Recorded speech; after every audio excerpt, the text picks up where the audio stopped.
60 years ago, in 1957, Mawlana Hazar Imam had this Taknishini here in Nairobi on the same site that inshallah we will now have his Diamond Jubilee celebration.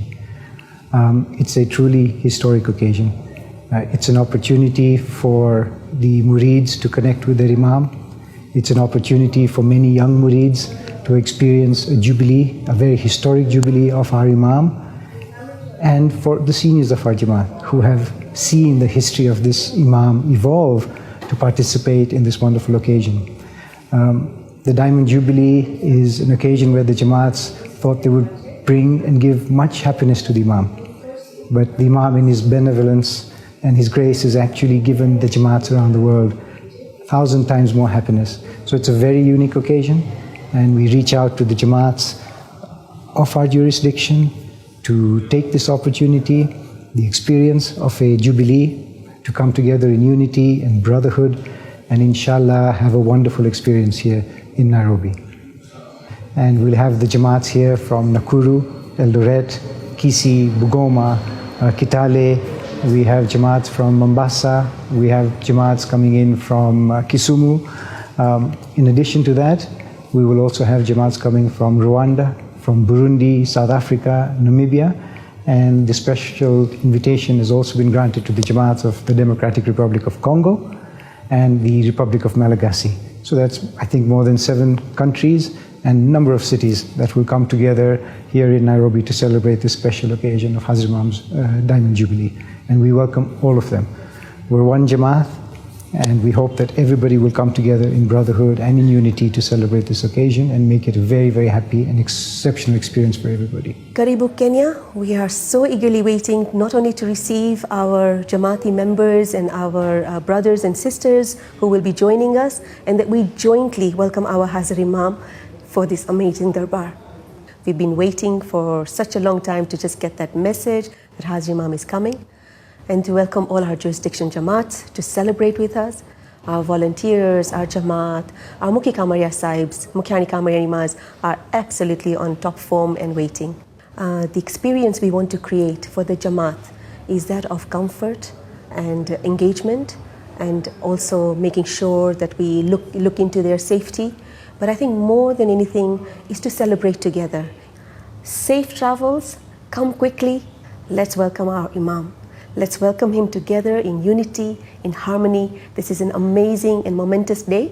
It is for our Imam, but more than that, it is for Ali Mawla,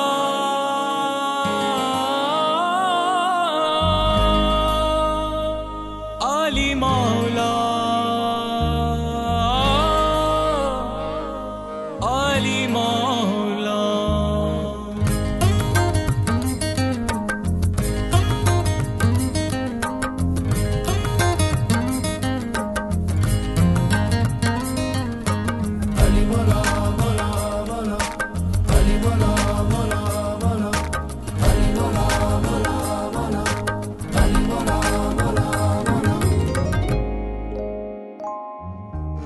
Shah मर्दा शेर यज़दा कुव्वते परवरदिगार शाह मर्दा शेर यज़दा कुव्वते परवरदिगार लाफता इल्ला अली लाफता इल्ला अली नासिफ इल्ला ज़ुल्फ़िकार मैं नाराए मस्ताना मैं नाराए मस्ताना मैं शौक़ी रिंदाना मैं नाराए मस्ताना मैं शौक़ी रिंदाना मैं तश्न कहाँ जाऊँ मैं तश्न कहाँ जाऊँ पीकर भी कहाँ जाना मैं नाराए मस्ताना मैं शौक़ी रिंदाना मैं नाराए मस्ताना मैं शौक़ी रिंदाना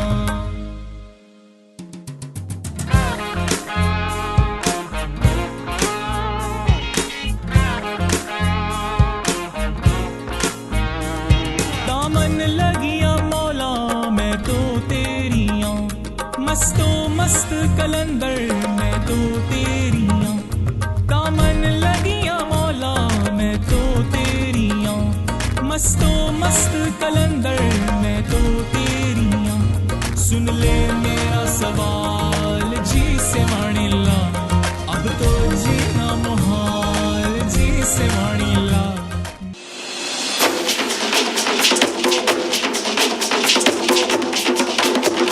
Good afternoon. On behalf of East FM and myself, I want to send a very, very warm welcome to His Highness the Aga Khan. And you know, this is on his historic Diamond Jubilee visit to Kenya. I want to say Mubaraki, congratulations to the Ismaili community as well. I mean, we're celebrating 60 years of His Highness the Aga Khan's Imamate. And you know, when we say Karibu Kenya, we mean it from the heart. We want you to smile as soon as you step into the 254. There are moments in life that become forever etched in your memory. Moments that when you remember years later will bring a smile to your face. Moments that come back to you as vivid flashes of togetherness, coming together, working together, celebrating together. Because these are the moments that get stored away in your heart in the form of a feeling. The feeling of joy, anticipation, exhilaration. And that was the atmosphere here in Kenya in the weeks leading up to Mawlana Hazar Imam's visit. It's a truly historic occasion.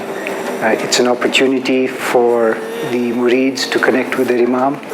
It's an opportunity for many young Murids to experience a Jubilee, a very historic Jubilee of our Imam, and for the seniors of our Jamaat who have seen the history of this Imam evolve to participate in this wonderful occasion. With the words, Ya Ali Madad, echoing out across Nairobi, the Kenyan Jamaat welcomed their brothers and sisters from several countries across Africa, including South Africa, Namibia, Rwanda, Burundi, Democratic Republic of Congo, and Madagascar.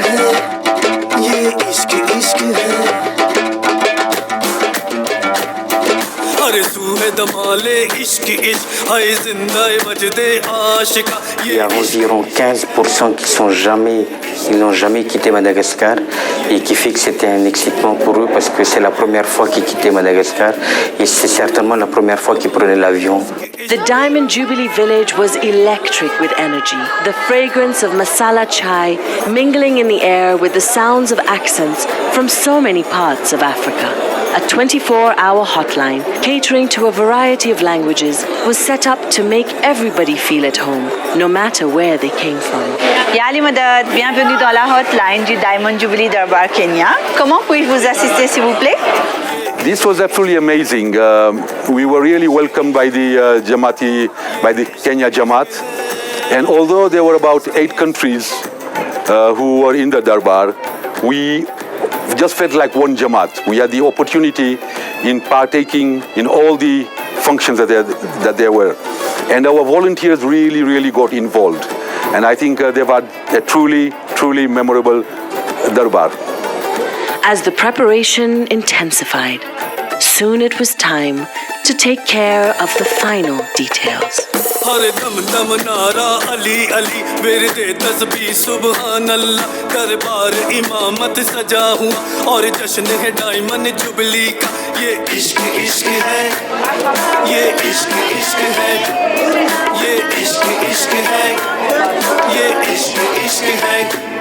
Sir पर दस्तार इब्राहिमी हाथों में पंचतन का निशा हर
was on the evening of April the 12th that Mawlana Hazar Imam arrived into Nairobi.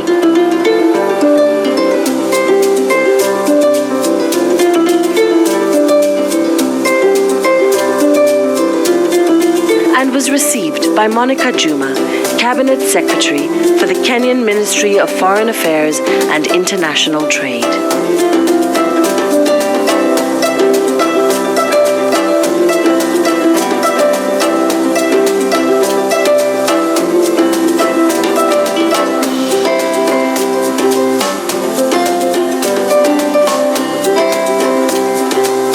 Leaders from the Aga Khan Development Network and the Jamaat were also present to welcome Mawlana Hazar Imam.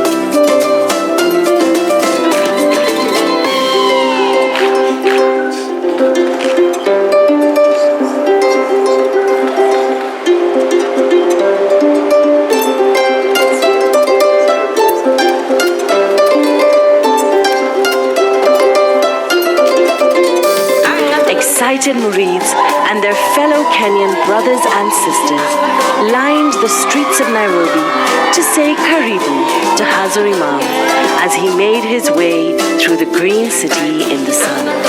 This city that he spent so many of his early years in.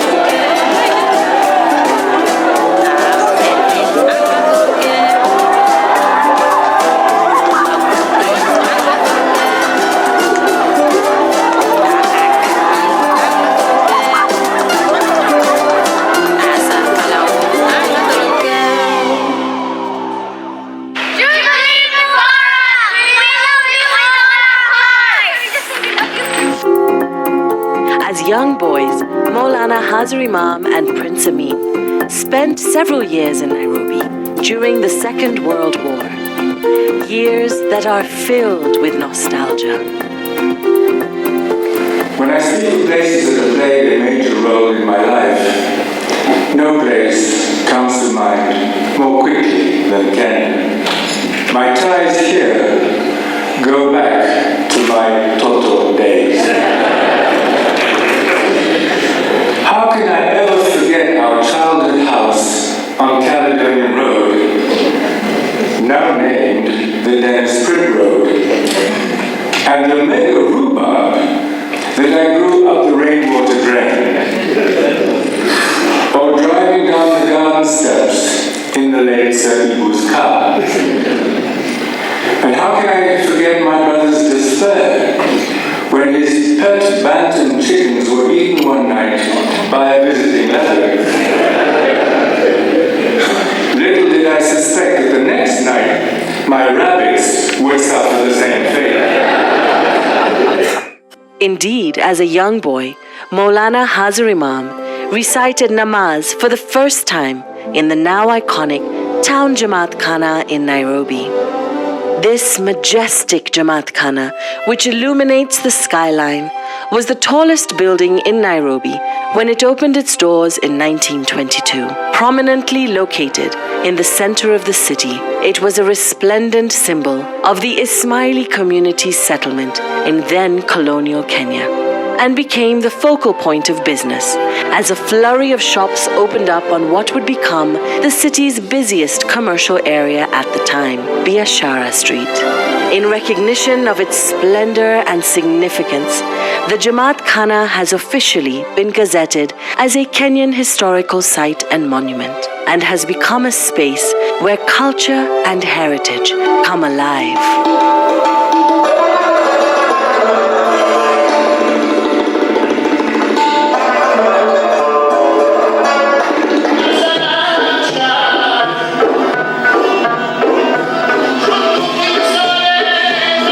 Referred referred to by many Kenyans as Koja Mosque, the Jamaat Khana's striking clock tower continues watching over the city, always reminding us of our history here.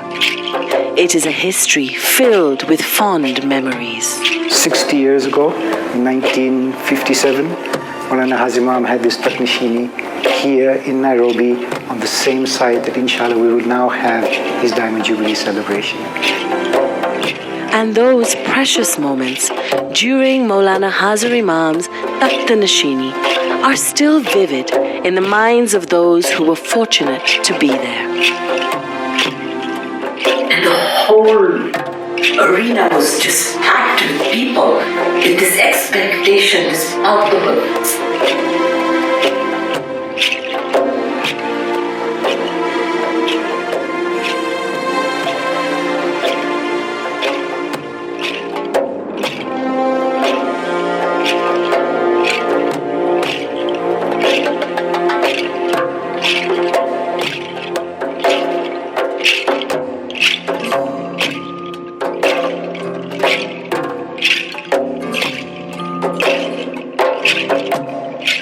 And it was overcast, and all of a sudden, the clouds moved, and there was a beam of light on the dais, and there wasn't a dry eye in the audience.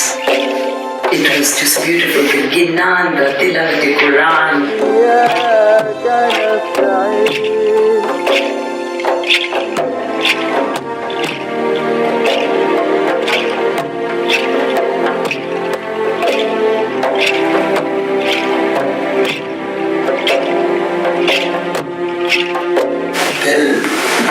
The Imam stood up to speak. And just at that moment, there was a small break in the clouds, and rays fell just on him. Amazing. It's not hard to imagine the significance of experiencing a moment like that in Africa. For a community that over a century ago stood on the shores of the Indian Ocean, about to leave life as they knew it, and set foot on wooden dhows across tumultuous oceans towards a continent that was unknown, unfamiliar. They mentioned about what a tough time they had sailing into the Indian Ocean, especially with storms and so on, and quite a few people disappeared. You know, they perished, and many people, they had a tough time. They had a tough time sailing for 3 months in a stormy seas. So whoever arrived at the East Coast eventually, they were real adventurers. They had been through some rough time. Theirs is a story of bravery and resilience. The Ismaili migrations, recorded migrations, have been from middle 19th century, after the arrival of Aga Hassan Ali Shah into India. And after that, I think we were encouraged to migrate and sail into the Indian Ocean. And with the monsoons, we ended up on the east coast of Africa. Zanzibar, Bagamoyo, Mozambique, Somalia. And we settled, and we made good. And eventually we went into the hinterland. These pioneers didn't just survive in this new land, they thrived, earning local respect and a place in world history. Sir Tarya Topan was one such individual who became so valued by the Sultan of Zanzibar, he was asked to help journalist Henry Morton Stanley look for the explorer Dr. David Livingstone during his famous last expedition. And for his role in helping to abolish the slave trade, he was the first Ismaili to ever be knighted by the Queen. And there were others whose contributions shaped the region. Ali Islam, being a very successful businessman along the Uganda Railway up to Uganda, from Mombasa right up to the borders of Congo, succeeded in creating a most successful business enterprise for which he was known as the uncrowned king of Uganda. Whilst the coast of East Africa was the gateway, opportunity also beckoned in other parts of the continent, such as South Africa. My grandfather came to Africa, and in those days Africa was one big thing. They didn't know in Gujarat where different parts of Africa were. But I do know that he was pushed by economic difficulty and pulled by hope and adventure. Before he left for Africa, he went to Bombay to find Imam Sultan Muhammad Shah. And Imam Sultan Muhammad Shah walked up to my grandfather, blessed him, his journey, and said to him, Sat Mat Chor, never leave the truth. A beautiful fusion of cultures began to flower in the places the community made home. So much so that today in Kenya, the sizzle of chapatis can be heard all over the country. They eat pilau, they eat kachumbari, they love samosas. They make their own version of samosas out of moong dal and beans and whatever. And it wasn't just the food, but also the language and music that soaked up Indian flavors in the coastal tradition of Tarab, which means to be moved by music. You can still hear the rhythm of the ghazal and the melody of old Bollywood wafting through the alleys and rippling over the oceans.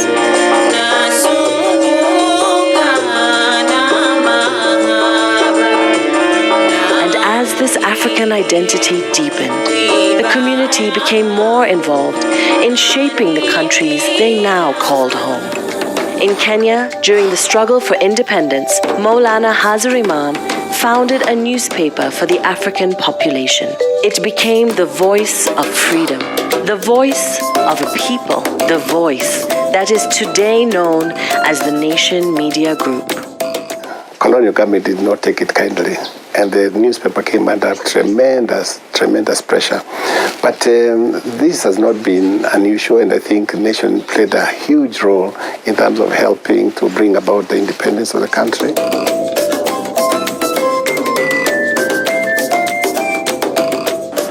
When I think back to the founding of the nation, and when I reflect on how much has changed and how far we have come, I think especially about the hopes and the dreams with which we launched this company.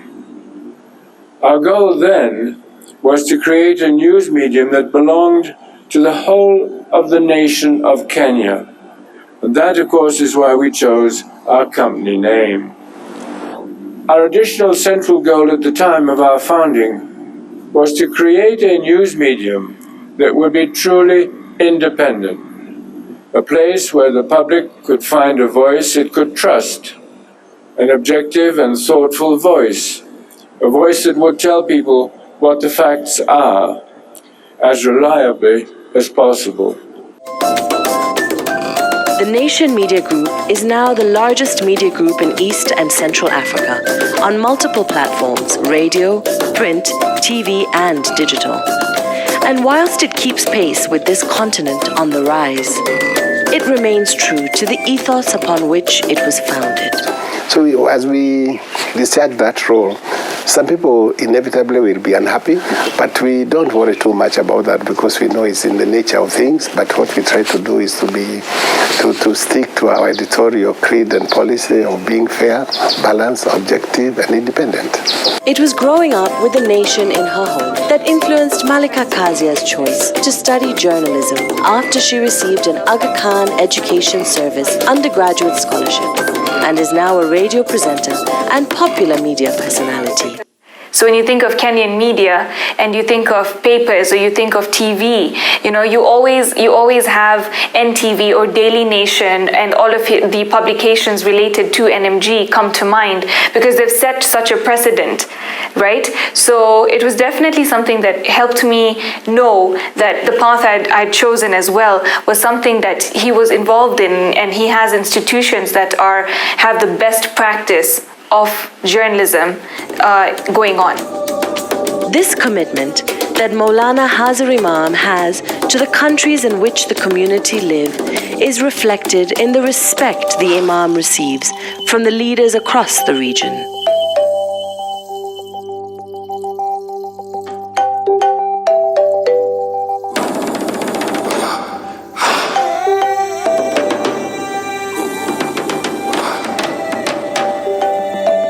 In Kenya, during his Golden Jubilee celebrations, Mawlana Hazar Imam was awarded the country's highest medal of honor, the Chief of the Order of the Golden Heart of Kenya, by the president at the time, President Mwai Kibaki.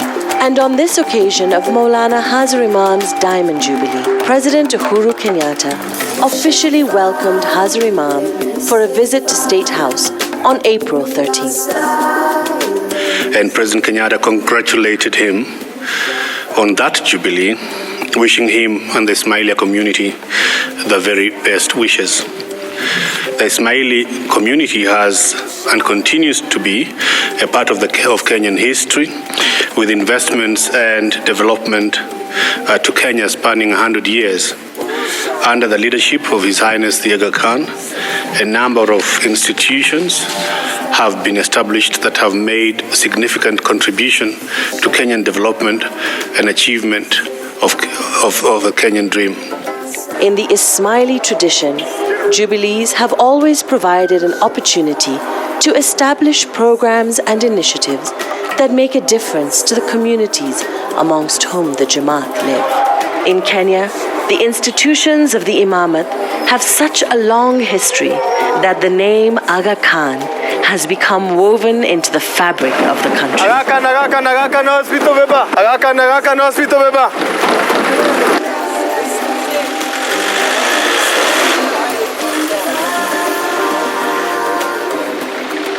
The first insurance firm during colonial rule to offer its services to all races in Kenya was Jubilee Insurance, which was established following Mawlana Sultan Muhammad Shah's Golden Jubilee in 1937.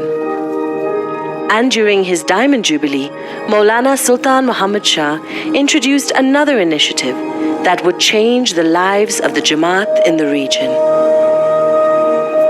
It has given us the opportunity for which I have been waiting for many years to carry out a fundamental change in the economic sphere of the lives of my spiritual children.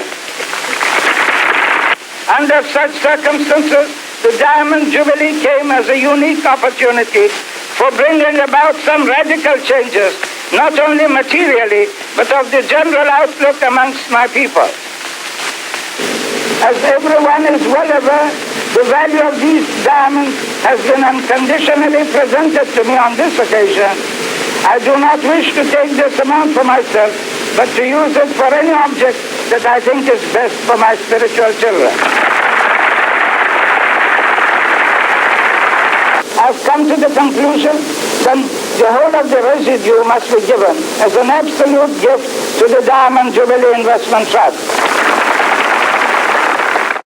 So basically, what was important for Diamond Jubilee Investment Trust was to provide funding to the Jamaat so that they can, for housing and for businesses.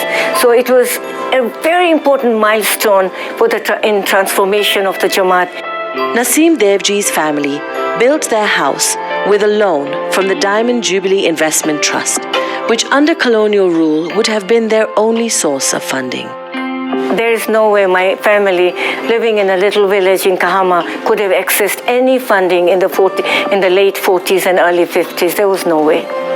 The Diamond Jubilee Investment Trust has since evolved into one of the most trusted banks in East Africa, the Diamond Trust Bank, DTB. Today, Naseem Devji is the CEO of DTB, which is part of the Aga Khan Development Network, the AKDN. While it has expanded exponentially since its humble beginnings, its core values and focus have not changed. We use our technology, the significant investment that we've made in technology, in the digital products. These are the avenues that we will harness to reach out to micro entrepreneurs. That is our focus. We must reach out to micro entrepreneurs. Yes, they are high risk. Yes, there are challenges with that kind of business. But this is the way to improve the quality of lives of people, and this is the mandate of DTB. It will have to be done. It is being done. And one such micro-entrepreneur is Moses Mwangi, whose now successful excavation business began when DTB believed in him. What I was having, the deposit that I was having was not enough in the other banks.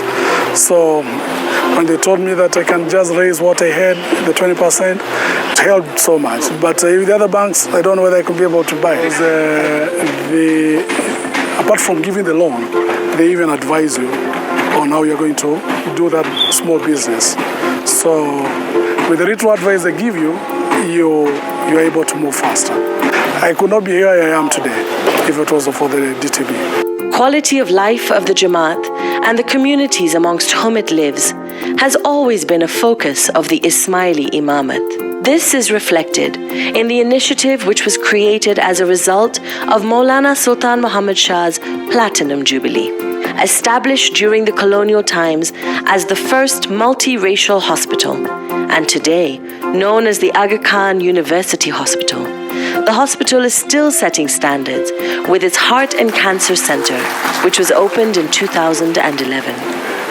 The Heart and Cancer Center represents a critical investment in the people of this region. We hope that future generations will look back at this moment, much as we look back to earlier steps along the way, and see that the work we undertake today does indeed mark an important benchmark on the path to a happier and healthier future. Continuing in the tradition, when Mawlana Hazar Imam's Silver Jubilee was celebrated, the pioneering madrasa program was introduced. At the request of Muslim leaders, this program combined the ethics and values of Islam with high-quality early childhood education. The program has grown, opening the doors of opportunity for over 80,000 children each year. A story that began with the sowing of some very small but well-selected seeds a quarter of a century ago. Seeds which took root and now have blossomed into an educational success story which can serve as an inspiring example to educators everywhere. And one such inspiring example is Naima, whose future was transformed and is in turn impacting the lives of others. Me having completed the entire cycle, starting with the madrasa program and now currently working at the Aga Khan Hospital, it feels amazing because we started out quite simply in a play school with a few teachers sitting along benches, and to have come from that and have seen how that could be, and now being the gynecologist working within the Aga Khan system, I feel it's the best way I can give back to my own community. The vision of the Imam has transcended all generations, with young Ismailis taking a leading role. One such example is Kidogo, the network of early childhood centers in the slums of Nairobi that was founded by Sabrina and Afzal. I feel like as an Ismaili, we've been taught and ingrained this value of service, and to take what you've been given and not use it for vanity or for other materialistic things, but really to be able to pay it forward. And Hazar Imam always says to try and create countries of opportunity. And for us, we believe that that starts at the early years. I think a lot of why we do what we do is because we feel like just because where you're born shouldn't have to dictate the rest of your life. And again, if we can create communities and countries like Kenya and make them countries of opportunity, I think we will have made a small dent in this world.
rises on the morning of April 14th, stretching out over the historic site of Mawlana Hazar Imam's Takht-e-Nashini.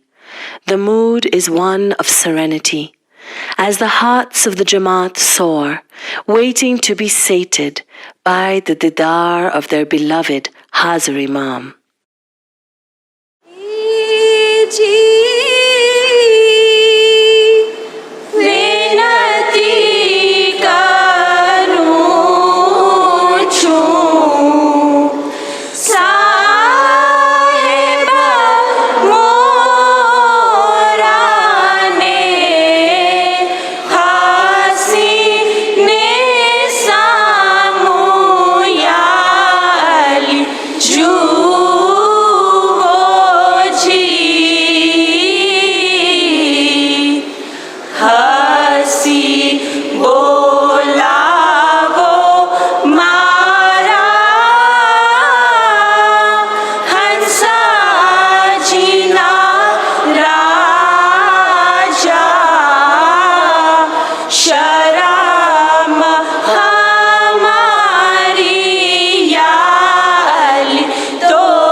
O Mawla, all this so that I can raise my hands with a prayer from the heart. Our heads held up high, for you are our pride. We are here to fly your flag up high the world over.